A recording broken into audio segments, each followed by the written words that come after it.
आप लोगों को एक सब्जेक्ट है बेसिक इलेक्ट्रिकल एंड इलेक्ट्रॉनिक्स करके। तो इस सब्जेक्ट में आपके जो भाई मैकेनिकल मशीनरिंग रहती है ज़्यादातर, वो किस पे चलती है? आपकी मशीन ज़्यादातर भाई इलेक्ट्रिसिटी से ही चलती है वो। तो इलेक्ट्रिसिटी से तो भाई कोई सी भी चीज़ बिना इलेक्ट्रिसिटी के चलती नहीं है। और दूसरा, उसमें जो पार्ट्स रहते हैं या जिसके थ्रू ऑटोमेटिक काम करती है, बहुत से और दूसरे काम भी करती है। तो उसमें इलेक्ट्रॉनिक्स विषय का भी समावेश रहता है। तो इसलिए आपको ये सब्जेक्ट रखा गया है जिसका नाम है बेसिक्स ऑफ या बेसिक इलेक्ट्रिकल एंड इलेक्ट्रॉनिक्स करके हैं। तो इलेक्ट्रिकल इंजीनियरिंग क्या रहती है और इलेक्ट्रॉनिक्स में क्या अंतर है? तो इलेक्ट्रिकल इंजीनियरिंग क्या रहती है कि जो भाई ज़्यादातर आपका अल्टरनेट करंट पे काम करती है, जिसमें बड़ी मशीनें यूज़ होती हैं, जैसे मोटर है, जनरेटर है ना, जिसमें अधिकतर धातुओं का उपयोग होता है। धातु मतलब आप समझते हो ना, मेटल्स जिसको हम बोलते हैं, जैसे कॉपर, तांबा, पीतल, एट्सेट्रा। तो ये रहता है उसमें। और इलेक्ट्रॉनिक्स और हाँ, इलेक्ट्रिकल इंजीनियरिंग में भाई आप हाई पावर की बात करते हो, है ना। आपकी जो मशीन है उसमें रहती है वो हाई पावर पे चलती है, हाई वोल्टेज पे चलती है। और यही हम अगर हम इलेक्ट्रॉनिक्स की बात करें, तो इलेक्ट्रॉनिक्स इंजीनियरिंग में भी क्या रहता है भाई, ये भी एक इलेक्ट्रिकल इंजीनियरिंग का ही पार्ट है भाई। इलेक्ट्रिकल इंजीनियरिंग से ही निकल कर इलेक्ट्रॉनिक्स बनी है। तो इलेक्ट्रॉनिक्स में क्या रहते हैं, हम कम वोल्टेज की बात करते हैं। फिर उसके बाद इसमें जो पार्ट्स रहते हैं वो इलेक्ट्रॉनिक्स पार्ट्स यूज़ होते हैं। जैसे इलेक्ट्रॉनिक्स, इसमें मटेरियल यूज़ होते हैं। इलेक्ट्रॉनिक मटेरियल आपके रहते हैं आपके सेमीकंडक्टर, जैसे डायोड्स हो गए, है ना। P type N type semiconductors होते हैं, है ना। सेमीकंडक्टर यानी क्या रहते हैं आपके अर्धचालक, जो चालक और कुचालक के बीच में जो पदार्थ होते हैं वो अर्धचालक कहलाते हैं। तो ये इनका आपका एक बेसिक इनका डिफरेंस रहता है। और इलेक्ट्रॉनिक्स डिवाइस आपके क्या रहते हैं, जैसे कि आपके जैसे कि मैंने बताया था, इलेक्ट्रिकल आपके उपकरण क्या रहता है, ट्रांसफार्मर है, मोटर है, जनरेटर है ना। और इलेक्ट्रॉनिक्स उपकरण आपके टीवी है, फ्रिज है, कंप्यूटर है, मोबाइल है, या आपके माइक्रो कंट्रोलर डिवाइस, जो भी ओरिजिनल, जिनको हम ओरिजिनल समझते हैं, जो ओरिजिनली वर्क करते हैं, ऑटोमेटिकली वर्क करते हैं। तो इसलिए आपको पढ़ना जरूरी है। आपके मैकेनिकल में आप जो भी चीज़ बनाओगे, मशीन चलाओगे, आजकल वो ऑटोमेटिक रहती है, चाहे आपकी वो कार हो, मोटर हो, जनरेटर हो, ट्रांसफार्मर हो, है ना। आजकल सब स्मार्ट हो गए। स्मार्ट यानी ओरिजिनल ऑटोमेटिक हो गया। तो वो किसकी मदद से हुआ है? इलेक्ट्रिकल और इलेक्ट्रॉनिक्स की मदद से। भाई आपकी जो मैकेनिकल इंजीनियरिंग में जो आप मशीन चीज़ें बनाओगे, वो आखिरकार चलेगी कैसे? इलेक्ट्रिकल इंजीनियरिंग से। फिर वो ओरिजिनल वर्क और सॉरी ऑटोमेटिकली और स्मार्ट वर्क किससे करेगी? इलेक्ट्रॉनिक्स इंजीनियरिंग से। तो इलेक्ट्रॉनिक्स इंजीनियरिंग उस चीज़ को एडवांस बनाती है, यानी कि उसके जो ऑटोमेटिक वर्क करना, एफिशिएंट वर्क करना, टाइम के अनुसार अपने आप वर्क करना, ये सारी चीज़ें उसमें इंक्लूड हो जाती है।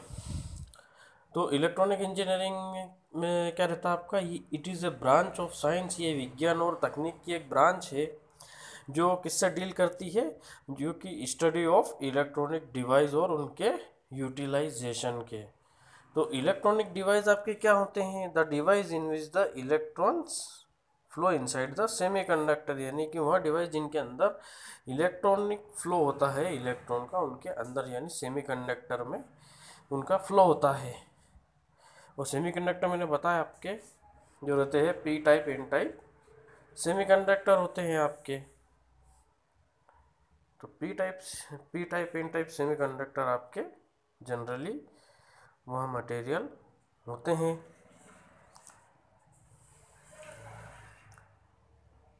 तो आपका जो रहता है पी टाइप से, ये जो रहते हैं सेमीकंडक्टर, जैसे कि मैंने बताया आपको, चालक और अर्धचालक के बीच में रहते हैं ये।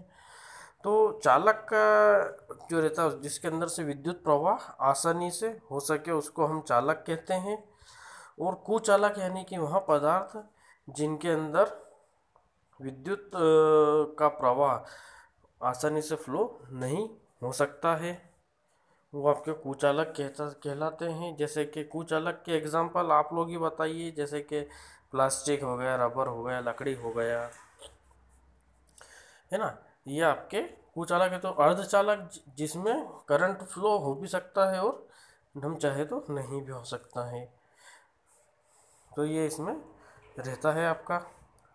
अच्छा, अब इलेक्ट्रॉनिक्स का उपयोग कहाँ पे, इलेक्ट्रिकल का उपयोग तो मैंने बता दिया, जैसे आपके विद्युत सप्लाई में है ना, विद्युत का जहाँ पे पैदा होती है वहाँ पे इलेक्ट्रिकल, जहाँ बीच में ट्रांसमिट होती है, जहाँ से पैदा होने से लेकर के जहाँ हमें पहुँचा नहीं ट्रांसमिट, वहाँ पे इलेक्ट्रिकल का प्रयोग। और फिर विद्युत जैसे बन गई, फिर उसके बाद उस विद्युत को हमें जहाँ पे डिस्ट्रीब्यूट करना, वितरण करना है, वहाँ पे भी इलेक्ट्रिकल यूज़। अब इलेक्ट्रॉनिक्स का यूज़ क्या है, इलेक्ट्रॉनिक का उपयोग कम्युनिकेशन में यानी संचार में, चाहे वो आपका कम्युनिकेशन यानी कि संपर्क, सूचनाओं को एक जगह से दूसरी जगह पहुँचाना या वहाँ से लेना, तो आपका वायरलेस भी होता है, जहाँ मोबाइल, रेडियो और वायर के थ्रू भी होता है, जैसे आपका टेलीफोन हो गया। और मिलिट्री में सोनार, रेडार है ना, सबमरीन, आपकी पनडुब्बी, मिसाइल, आजकल ये भी इलेक्ट्रॉनिक से चल रही है। एंटरटेनमेंट यानी मनोरंजन में आपका टीवी, रेडियो है ना, प्ले स्टेशन, मोबाइल, म्यूजिक। और इंडस्ट्रीज में कंट्रोल, आजकल गियर कंट्रोल, आजकल आप देखते हो ना मशीन और उसकी गियर्स ऑटोमेटिक कंट्रोल होते हैं, कार ऑटोमेटिक है। फिर मेजरमेंट में एमीटर, वोल्टमीटर में इसका यूज़ होता है। फिर मेडिकल में जैसे आपकी X-ray machine, MRI machine, CI, CT scan, ये सब किससे चलती हैं, इलेक्ट्रिसिटी। और इनमें पार्ट्स क्या रहते हैं, इलेक्ट्रॉनिक्स से, जो इनको ऑटोमेटिक बनाते हैं। फिर उसके बाद आप आ जाते हो, ये तो होगा इसके उपयोग। अब इसमें जो जैसे इलेक्ट्रिकल इंजीनियरिंग में आपके कौन कौन से डिवाइस होते हैं, जैसे मैंने बताया था आपका धातु है ना, चालक, कॉपर, तांबा, पीतल, जिनके अंदर से विद्युत फ्लो होती है। और आपके अर्धचालक यानी सेमीकंडक्टर में कौन कौन सी चीज़ें यूज़ होती है, जैसे कि आपका डायोड, सेमीकंडक्टर। अब सेमीकंडक्टर जो रहते हैं तो भाई पदार्थ हो गए, इनसे ऐसे इलेक्ट्रॉनिक डिवाइस जो ओरिजिनल काम करवाते हैं मशीन्स से, वो क्या मटेरियल बनते हैं इनसे, तो इन मटेरियल से वो जो डिवाइस बनते हैं उनको हम कहते हैं डायोड है ना। आपके जो सेमीकंडक्टर रहते हैं ये पी टाइप और एन टाइप सेमीकंडक्टर रहते हैं, ये सिलिकॉन और जर्मेनियम है ना, ये दो मटेरियल रहते हैं आपके, सिलिकॉन और जर्मेनियम। फिर इनमें भी दो कैटेगरीज रहती है, पी टाइप सेमीकंडक्टर और एन टाइप सेमीकंडक्टर रहते हैं ये। तो पी टाइप सेमीकंडक्टर क्या रहते हैं, जिसमें एल्यूमिनियम बोरोन को हम ओरिजिनल सिलिकॉन में मिक्सअप कर देते हैं तो पी टाइप सेमीकंडक्टर बन जाता है। और जिसमें हम फॉस्फोरस और एंटीमनी बिस्मिथ मटेरियल के हम सिलिकॉन और जर्मेनियम में मिक्सिंग कर देते हैं तो वो कहलाता है आपका एन टाइप सेमीकंडक्टर। ये जो मिक्सिंग है ओरिजिनल सेमीकंडक्टर में, पी टाइप है, तीसरे ग्रुप और चौथे पांचवें ग्रुप के मटेरियल जो अपने केमिस्ट्री में पढ़े होंगे, उनकी मिक्सिंग कहलाती है डोपिंग है ना। डोपिंग मतलब mixing of impurities in original semiconductor. तो आपके जब हम P type N type semiconductor को भी जब जोड़ देते हैं आपस में, तो आपका डायोड बन जाता है, पी एन संधि डायोड या पी एन जंक्शन डायोड बन जाता है आपका है ना। ट्रांजिस्टर बना सकते हो आप उसको, अगर पी एन पी, एक पी, दो पी और एक एन मिला करके आप ट्रांजिस्टर बना सकते हो, दो और एन एक पी बना करके। तो आपके दो प्रकार के मटेरियल रहते हैं आपके, एक्टिव कंपोनेंट और पैसिव कंपोनेंट। एक्टिव कंपोनेंट कौन से होते हैं बेटा, जो हमें विद्युत सप्लाई देते हैं, जो विद्युत सप्लाई प्रदान करते हैं, वो एक्टिव कंपोनेंट कहलाते हैं। और जो विद्युत को खाते हैं या विद्युत का यूज़ करते हैं, जिनको हमें विद्युत सप्लाई देना पड़ती है, जो विद्युत को खाते हैं, विद्युत को खर्च करते हैं, वो कहलाते हैं आपके पैसिव कंपोनेंट। तो एक्टिव कंपोनेंट्स क्या रहेंगे इसमें, डायोड, सोर्स है ना, आपके transistor, FET, BJT, thyristor, SCR, ये क्या करेंगे, हमें एनर्जी प्रोड्यूस करते हैं ये। और बैटरी हो गई आपकी है ना। और पैसिव कंपोनेंट जैसे रेजिस्टेंस हो गया, कॉइल, इंडक्टर, कैपेसिटर, संधारित्र हो गया आपका है ना, और आपका प्रतिरोध, ये क्या ऊर्जा को खर्च करते हैं, खाते हैं वायर्स। तो ये क्या कहलाता है आपके passive component. Active component produce energy यानी कि एनर्जी को प्रोड्यूस करते हैं, और पैसिव कंपोनेंट क्या करते हैं, या तो एनर्जी को मेंटेन करेंगे, खर्च करते हैं, या उसको स्टोर करके रखते हैं। अब आपके एक्टिव कंपोनेंट्स क्या रहते हैं, यूनी डायरेक्शनल, यूनी मतलब सिंगल डायरेक्शन में, जैसे कि भाई बैटरी से करंट आपका एक ही डायरेक्शन में जाएगा, और और आपके जो पैसिव कंपोनेंट रहते थे ये बाई डायरेक्शनल रहते हैं, यानी कि इसमें आप करंट किधर से भी दे सकते हो। ए से, जैसे अगर दो पॉइंट है इसके, ए पॉइंट और बी पॉइंट, तो आप ए पॉइंट से भी इसमें सप्लाई दे सकते हो और बी पॉइंट से भी दे सकते हो, है ना। अब आपके जो एक्टिव कंपोनेंट रहते हैं इनको एक माध्यमिक स्रोत चाहिए ऑपरेशन के लिए। और जैसे कि भाई एक्टिव कंपोनेंट को चलाने के लिए हमें चाहिए आपका बैटरी हो गया, पावर सप्लाई, और जो आपके रेजिस्टेंस वगैरह जो पैसिव कंपोनेंट जो ऊर्जा खर्च करते हैं, इनको चलाने के लिए हमें किसी भी प्रकार की स्रोत की ज़रूरत नहीं रहती है ना। फिर आपके ये हो गए, अगर आपके हम बात करें तो नॉन लीनियर रहते हैं नेचर में, यानी कि अरेखीय रहते हैं ये, मतलब कि कम ज़्यादा जो चीज़ होती है वो नॉन लीनियर कहलाती है। और जो आपके पैसिव कंपोनेंट रहते हैं वो लीनियर रहते हैं, रेखीय रहते हैं। अब आपके जो एक्टिव कंपोनेंट रहते हैं वो हमें एम्पलीफिकेशन प्रोवाइड करवाते हैं आउटपुट इनपुट पे, जैसे कि भाई एम्पलीफायर में आपका क्या रहेगा, एनपीएन ट्रांजिस्टर, बैटरी से आप पावर कम ज़्यादा कर सकते हैं। एम्पलीफिकेशन क्या होता है, हमारे सिग्नल को या एनर्जी को बढ़ाना एम्पलीफिकेशन कहलाता है।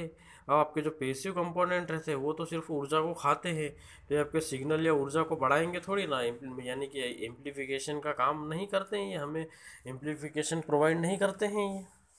फिर उसके बाद आपको जो आपके जो एक्टिव कंपोनेंट रहते हैं इन पे आप कंट्रोलिंग एक्शन कर सकते हो, जैसे बैटरी में अगर आप ऐसा स्विच लगा दें जिससे आप उसकी पावर कम ज़्यादा कर सकें, जनरेटर में आप पावर कम ज़्यादा कर सकते हो। बाकी जो पैसिव कंपोनेंट रहते हैं जो ऊर्जा खाते हैं उसमें आप कंट्रोलिंग नहीं कर सकते जी भाई, जैसे जो रजिस्टेंस है या वायर है ना, आपका जो पंखे में जो आप जिसको सेल सेल करते हो वो कैपेसिटर रहता है, कॉइल उसको हम इंडक्टर कहते हैं, जो मोटर और जनरेटर में लगती है, वाइंडिंग जिसको हम कहते हैं, भाई वो जितना पावर खाएगी उसमें आप कंट्रोल नहीं कर सकते, है ना।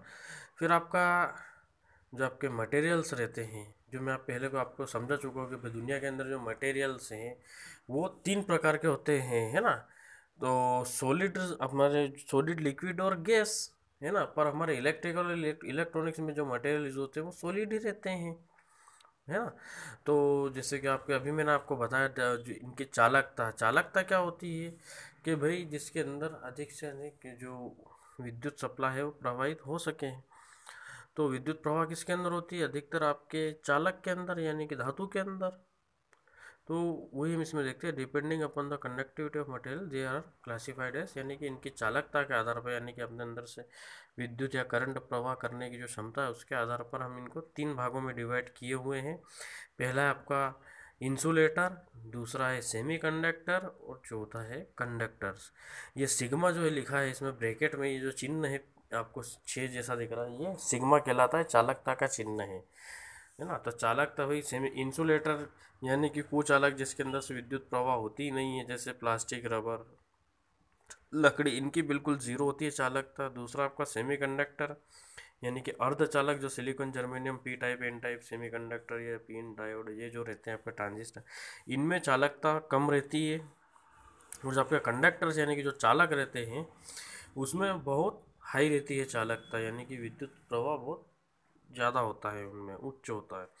तो इंसुलेटर में क्या रहता है, कंडक्टिविटी इनकी जीरो रहती है, बहुत ही कम रहती है। लार्ज इनके जो एनर्जी गैप रहता है, कंडक्शन बैंड और वैलेंस बैंड। बेटा कंडक्शन बैंड मतलब, वैलेंस बैंड मतलब क्या होता है कि जो बाहरी कक्ष रहता है इलेक्ट्रॉन का वो आपका कहलाता है वैलेंस बैंड। और जो इलेक्ट्रॉन को जैसी ऊर्जा अगर प्राप्त आप अलग से करवा भी दोगे, उस धातु के अंदर इलेक्ट्रॉन्स फ्लो होते हैं, केमिस्ट्री में पढ़े होंगे आपने, है ना, ऑर्बिट पढ़े होंगे आपने, कक्ष पढ़े होंगे, है ना, KLMN कक्ष, है ना, और जो आपके न्यूक्लियस पढ़ा होगा, प्रोटॉन, इलेक्ट्रॉन सब पढ़े होंगे आपने। तो जो सबसे भारी कक्ष रहता है एटम का या अणु का या परमाणु का, वो आपका वैलेंस बैंड रहता है। जैसे ही इलेक्ट्रॉन को ऊर्जा मिलती है तो वो उस एनर्जी को पा करके जब वो क्रॉस करता है, उस अपने अपने कक्ष को छोड़ता है, तो उसको अपन, और जब वो दूसरे कक्ष में जाता है तो वो दूसरा कक्ष जहाँ पे वो पहुँचता है वो कंडक्शन बैंड कहलाता है। तो कुचालक में क्या रहता है, आपके वैलेंस और बैंड और कंडक्शन बैंड के बीच में एनर्जी, मतलब गैप जो रहती है, वो दूरी इतनी हाई रहती है कि इलेक्ट्रॉन्स को आप एनर्जी दे भी दो तो वो उस दूरी को, उस खाई को पार नहीं कर पाता है, जिस कारण से जब इलेक्ट्रॉन फ्लो ही नहीं होगा तो आपका इलेक्ट्रिसिटी या करंट फ्लो नहीं होगा। भाई इलेक्ट्रिसिटी मतलब क्या होती है, या करंट आपका क्या होता है, the rate of flow of current, यानी कि आपके जो इलेक्ट्रॉनों के प्रवाह की दर को या आवेशों की प्रवाह की भाई आवेश मतलब क्या होता है, आपके इलेक्ट्रॉन्स है ना, माइनस चार्ज और प्लस चार्ज। आपके माइनस चार्ज यानी इलेक्ट्रॉन, प्लस चार्ज यानी जो आपका प्रोटॉन। तो जो आपके जो रहते हैं, जब इलेक्ट्रॉन फ्लो नहीं होगा तो इलेक्ट्रिसिटी भी फ्लो नहीं होगी। ये इसमें लिखा हुआ है। रेंज कितनी रहती है, जी मतलब एनर्जी गैप 5 से 15 इलेक्ट्रॉन वोल्ट। फिर दूसरा आपका आता है अर्धचालक यानी सेमी कंडक्टर्स। तो कंडक्टिविटी ऑफ सेमी कंडक्टर क्या रहती है कि चालक और कुचालक के मध्य में होती है।